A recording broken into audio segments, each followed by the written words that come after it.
New details now in the 38 Studios case. As we reported on Eyewitness News at noon, the civil case the state filed against the architects of the deal is now over.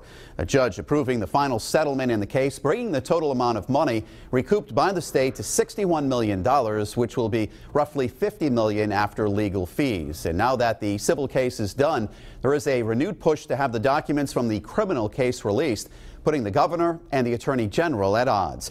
Target 12 investigator Tim White has been following this saga from the very beginning. He's here now with the latest.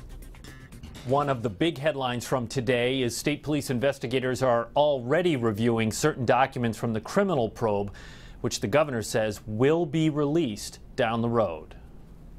And with that, civil case in 38 Studios now is ended. With the 38 Studios civil case in the rearview mirror, Governor Raimondo says she will petition the courts early next week to have secret grand jury material from the criminal investigation unsealed. In a press release, she also says the state police are reviewing all non-grand jury documents they have.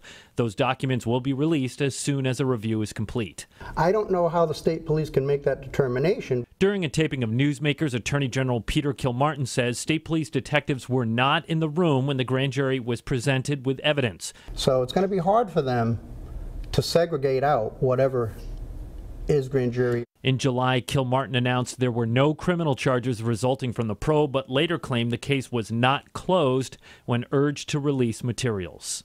Overall, I would say most of the general story is known, that this was a bad business decision, it was bad politics, but at this stage of the game, based on everything that we've seen and reviewed, that does not rise to the level of criminality.